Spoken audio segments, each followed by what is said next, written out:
Harouna Fall, rédacteur en chef de IGFM.sn.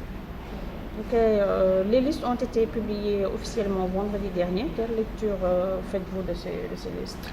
Oui, les listes pour les élections législatives prévues le 30 juillet 2017 sont sorties officiellement vendredi dernier.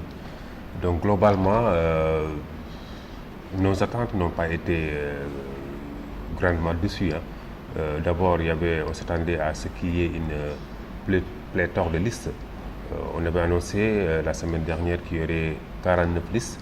Donc à l'arrivée, il y en a eu 47 qui ont été effectivement validées par la direction générale des élections. Deuxième lecture, c'est que aussi ces investitures aussi ont mis à nu les frustrations qu'on s'attendait dans certains partis politiques.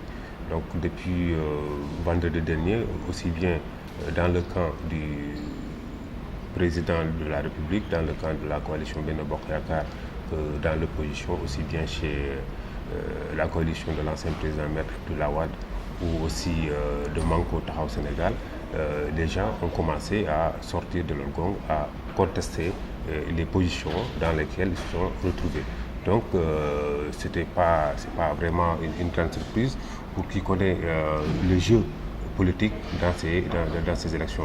Souvent, en phase de négociation, beaucoup de responsables politiques ne disent pas réellement la vérité aux gens. Donc, ils jouent parfois à cache-cache avec certains responsables au niveau local ou bien au niveau national. Mais c'est à la dernière minute que tu te rends compte que réellement que les propositions qu'on t'avait faites ou bien les promesses qu'on t'avait faites, en réalité, ne sont pas tenues. Bon, maintenant, peut-être les responsables politiques peuvent avoir leurs raisons. Si nous prenons par exemple le cas de la liste Joyanti, de l'ancien Premier ministre Abdoul Mbaye, les informations font état que certains responsables, par exemple, de cette coalition, qui pensaient au départ qu'ils allaient être investis, n'ont pas été. Certains même ont annoncé qu'ils vont carrément quitter, pas quitter la coalition, mais qu'ils vont faire de l'abstention lors de ces élections. On a appris aussi que Abdoul Mbaye, pas à tort ou à raison, est accusé d'avoir vendu certains postes. Ça veut dire qu'il veut être investi, il va falloir que tu débourses. Bon, bonne stratégie ou pas, on ne sait pas, mais aussi, ce qu'il faut comprendre, c'est que aller aux élections, ça demande des moyens. Si quelqu'un veut être investi aussi, il faut aussi que tu mets la main à la poche, d'autant plus que ce n'est pas un parti qui existe depuis longtemps, qui a des moyens. Certes, peut-être le leader, il a ses moyens, mais aussi tout responsable qui veut aspirer à briguer les suffrages des Sénégalais doit avoir les moyens de l'investissement aussi le coût des élections. L'AFP, le PS et l'URD ne sont pas contents de leurs alliés, l'APR de Macky Sall dans ces investitures. Oui, la coalition Benno Bokk Yakaar, c'est vrai, tout le monde s'attendait à ça. C'était la plus grande coalition.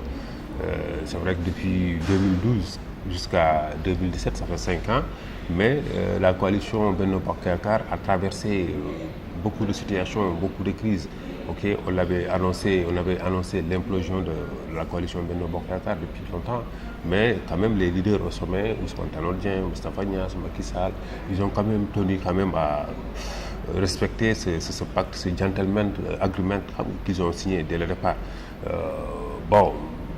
Mais ces investitures quand même ont commencé à faire grincer les dents. Ça se comprend. Si par exemple on prend le cas du Parti Socialiste qui dans certaines localités comme Saint-Louis et ailleurs pense qu'ils devaient pouvoir avoir des responsables d'envergure qui pouvaient être investis sur la liste, aussi bien pour le cas aussi de l'AFP.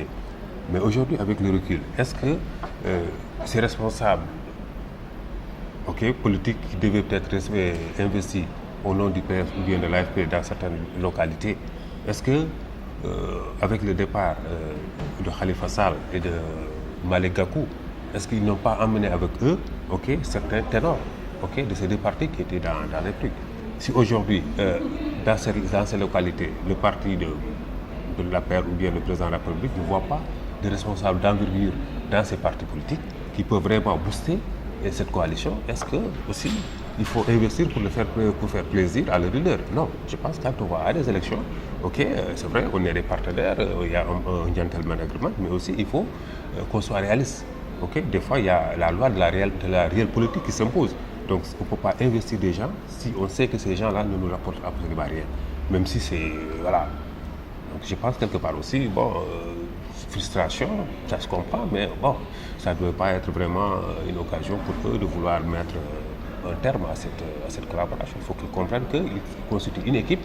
Ok, bon, ils n'ont pas de responsables, n'ont pas investi dans ces localités, mais bon, il faut que l'esprit d'équipe prévaut et qu'ils continuent à tirer dans le même sens. Et l'essentiel, que cette coalition sorte majoritaire pour pouvoir accompagner le président à terminer en beauté ces 2 mandats qui restent. Sinon, ce serait pas bon pour la coalition Benno Bokk Yaakaar, ce serait pas bon pour le président de la République, ce ne serait pas bon aussi pour eux, aux autres qui aujourd'hui, ils occupent quand même des postes stratégiques dans l'État.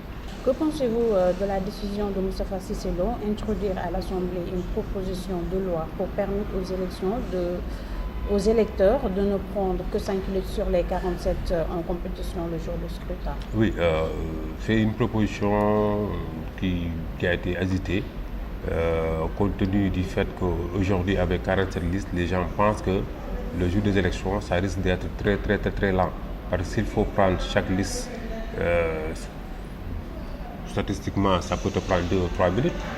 47 listes, aller dans les urnes, prendre le truc. Bon, maintenant, Moustapha Cissé Lo, il pense qu'avant la fin de cette législature, il va faire une proposition de loi pour qu'on permette aux électeurs de ne prendre que 5 listes pour le jour des élections et les laisser les 42 autres pour que ça aille plus vite. Ok, peut-être sa décision peut être salutaire. Ok, salutaire parce que bon, il y a un gain de temps et tout. Mais, comme je l'ai dit dans ma précédente émission, la démocratie aussi a un coût. On ne peut pas, à mon humble avis, on ne peut pas quand même, à ce stade de l'évolution des choses, vouloir changer quand même les règles du jeu. Il y a une directive de la CEDEAO qui interdit aux acteurs politiques de changer les règles du jeu pendant les Jeux. Et cette directive, les règles du jeu commencent, selon cette directive, à 6 mois avant les élections. Donc aujourd'hui, on est simplement à 1 mois et demi, avant les élections. Donc il fallait quand même, je pense qu'en tant que parlementaire, en tant que député, il fallait avoir un esprit d'anticipation. Il fallait être beaucoup plus visionnaire. Cela veut dire savoir qu'au rythme où vont les choses dans ce pays, un jour, on se retrouvera dans une situation où on risque d'avoir une pléthore de listes.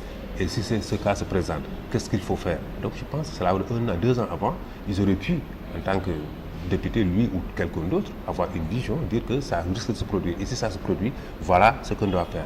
Et puis il aurait fait peut-être 2 ans avant que cette proposition de loi, ça aurait pu avoir tout son intérêt. Mais aujourd'hui, vouloir le faire, c'est quand même un peu gauche. Et ce serait en violation flagrante de la directive de la CEDEAO qui régit le Sénégal et tous les autres pays de la CEDEAO. Merci, M. Fall. Merci, Madame.